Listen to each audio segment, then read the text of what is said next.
Kilala ngayon ang Green Hills Shopping Center na bentahan ng mga murang gamit, lalo na ng mga cellphone at iba pang mga gadget. Pero alam nyo ba mga kasangkay na noong araw ay isa ang Green Hills sa pangunahing shopping destination ng mga Pinoy? Nakipagsabayan to noon sa mga shopping center sa Cubao at yung dating Makati Commercial Center. At kung isa ka sa interesadong malaman ang kwento nito, yan ang pag-uusapan natin sa video na to mga kasangkay. Aalamin natin ang kasaysayan ng Green Hills Shopping Center pati na rin ang Ortigas Center. Kikilalanin din natin ang maimpluwensyang angkan ng mga Ortigas. Pero bago tayo magsimula ay iniimbitahan kitang mag-subscribe kung bago ka lang sa aking channel at mahilig ka sa mga ganitong content. Paki-click na rin ang bell icon para lagi kang updated kapag nag-upload ako ng mga bago kong video.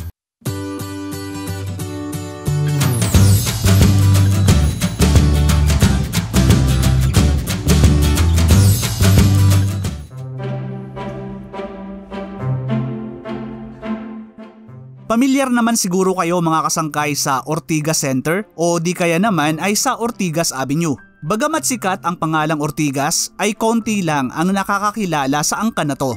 Pero sino nga ba ang mga Ortigas at ano ang kinalaman nila sa Green Hills at Ortigas Center? Nagsimula ang kasaysayan ng mga Ortigas noon pang 1861 nang dumating sa bansa ang Spanish captain na si Ignacio Ortigas y Blanc.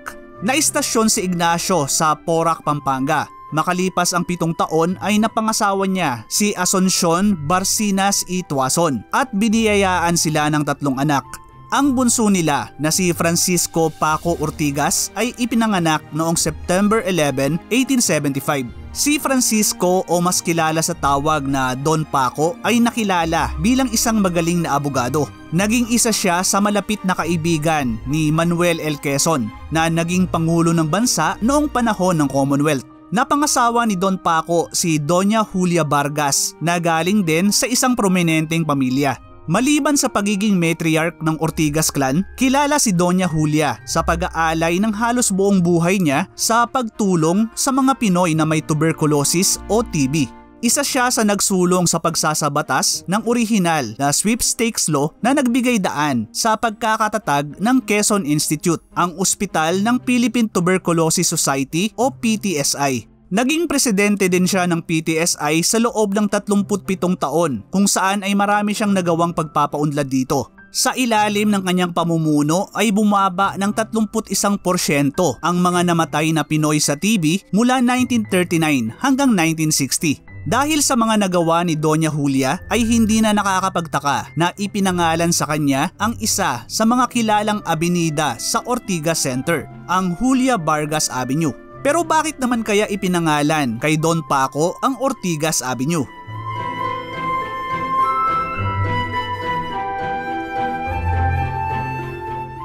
Bagamat nakabuo ng reputasyon bilang isang mahusay na abogado, mas lalong nakilala si Don Paco Ortigas nang pinasok niya ang mundo ng negosyo sa pamamagitan ng real estate. Noong 1920 ay bumuo siya ng isang partnership na nag-ayos ng pagbili ng Hacienda de Mandaluyong, isang malawak na lupa na noon ay pag-aari ng mga Agustinian. Ang Hacienda de Mandaluyong ay may lawak na 4,033 ektarya na sumasaklaw sa mga munisipalidad ng kasalukuyang Mandaluyong, San Juan, Pasig at Quezon City. Sa loob ng maraming taon ay iba-iba ang mga naging kasosyo ni Don Paco na karamihan ay mga Amerikano, hanggang sa ma-incorporate ang kumpanya noong 1931 bilang Ortigas Madrigal y Cia SNC na magiging Ortigas & Company noong 1956. Ilan sa mga orihinal na partner ni Don Paco sa kumpanya ay ang matagal niyang business partner na si Vicente Madrigal at ang noon ay senador pa lang na si Manuel L. Quezon. Sa kasamaang palad ay namatay si Don Paco noong 1935 dahil sa lung cancer.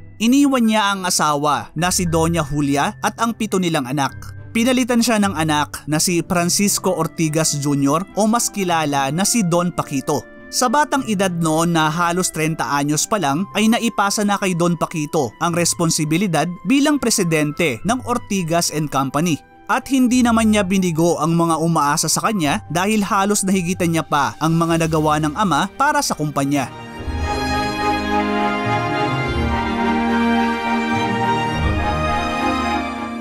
Bagamat si Don Paco ang itinuturing na patriarka ng mga Ortigas at nagsimula ng Ortigas and Company, ang anak niya na si Francisco Ortigas Jr. o si Don Paquito ang talagang bumago at nagpaunlad sa kumpanya. Gaya ng ama ay nakilala si Don Paquito bilang isang mahusay na abogado at negosyante. Nung nakuha nila Don Paco ang Hacienda de Mandaluyong ay halos bakante at nakatiwangwang lang to. Inabot pa ng ilang dekada bago masimulan ang development nito bilang isang commercial business district sa ilalim ng pamumuno ni Don Paquito. 1960s nagsimulang makilala ang lugar bilang financial center nang itayo rito ang Ben Press Building at ang Meralco Complex.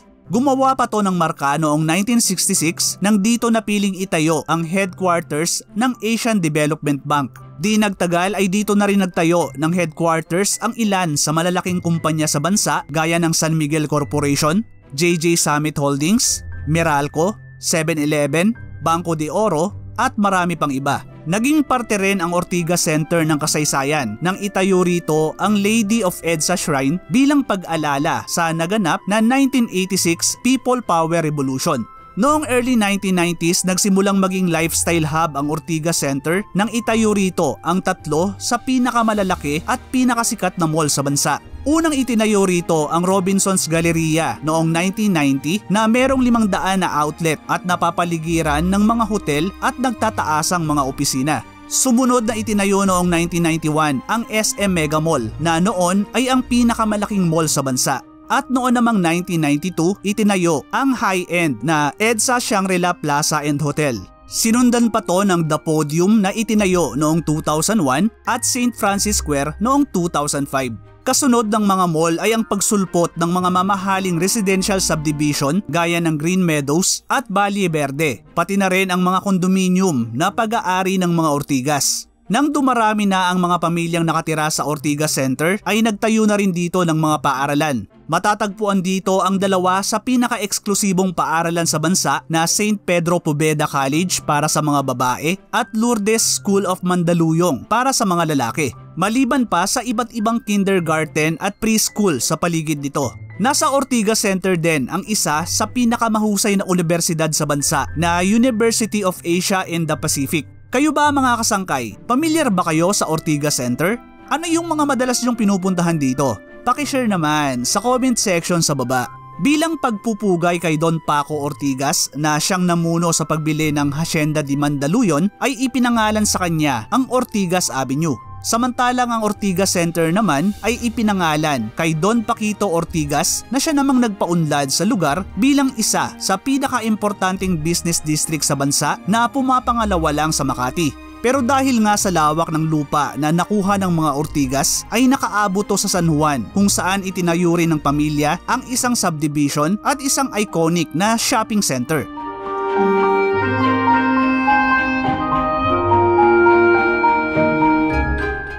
Halos magkasabay na idinevelop ang Ortigas Center at Green Hills. Ang kinatatayuan ngayon ng Green Hills ay parte ng Hacienda de Mandaluyong na nabili ng Ortigas and Company. Hinati ng kumpanya ang malawak na lupa para i-develop bilang mga subdivision na kilala ngayon bilang Capitol, Wakwak, Valle Verde, Green Meadows at Green Hills. Ang pangalang Green Hills ay kinuha mula sa isang suburban community sa Ohio sa US. Nang binuksan ang Green Hills Subdivision ay hinati pa to sa tatlo na tinawag na North Green Hills, Green Hills West at Green Hills East. Noong 1959 ay binili ng De La Salle Brothers ang 6 na ektaryang lupa sa Green Hills na tinayuan nila ng La Salle Green Hills. Makalipas ang isang taon ay bumili rin ng ilang ektarya ng lupa ang mga Hiswita bilang bagong lokasyon para sa kanilang Xavier School. Sinundan pa to ng pagtatayo ng iba pang mga paaralan at simbahan sa subdivision. At noon namang 1966, nagsimula ang plano na pagtatayo ng isang shopping center sa Green Hills.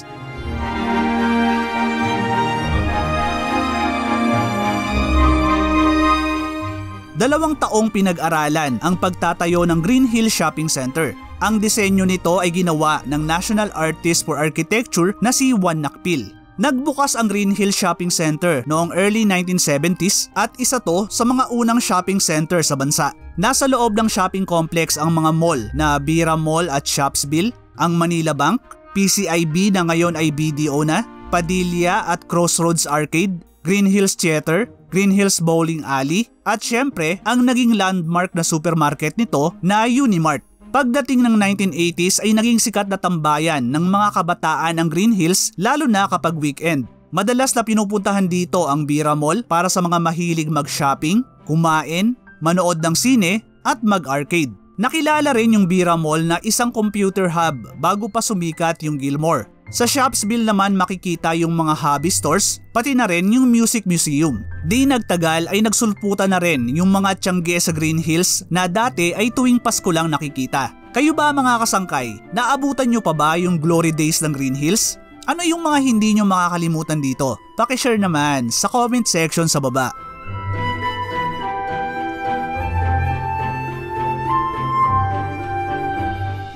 Early 1990s pa lang ay nagsimula na ang pagtamlay ng Green Hills Shopping Center. Ito yung mga panahon na nagsulputan na sa iba't ibang sulok ng bansa yung mga malalaking mall gaya ng SM at Robinsons. Dahil sa matinding kompetisyon ay bumaba ang benta ng mga negosyo na umuupa sa Green Hills. Hindi rin nakatulong na noong 2001 ay nasunog ang complex at nag-iwan ng malawak na pinsala lalo na sa Bira Mall. Mabuti na lang at ito rin yung panahon na sumisikat na yung mga mobile phones kaya marami ring pumwesto ng mga tindahan at paggawaan ng cellphone dito. Nakatulong ang mga shop na to na pigilan ang tuluyang pagbagsak ng Green Hills. At ito rin talaga yung Green Hills na kilala ko mga kasangkay dahil dito ko binili yung unang cellphone ko na galing mismo sa kinita kong pera. Memorable din sa akin yon dahil sabay kami nun bumili ng girlfriend ko na ngayon ay asawa ko na. Noong 2000 ay sinubukang ibenta ng mga Ortigas ang Green Hills Shopping Center. Ilan sa mga nagbid para bilhin to ay ang mga malalaking pangalan sa negosyo gaya ng mga Ayala ng Ayala Group, John Gokong Wei ng Robinsons at Henry C ng SM. Pero hindi nagtagumpay ang bidding dahil walang nakatapat sa hinihinging presyo ng mga Ortigas. Matapos to ay muling nagtayo ng isa pang shopping complex ang Ortigas and Company. Noong 2005 ay binuksan nila ang Tiendesitas sa A. Rodriguez Jr. Avenue sa Ugong, Pasig. Nag-focus din ang kumpanya sa muling pagpapaganda sa Green Hills Shopping Center.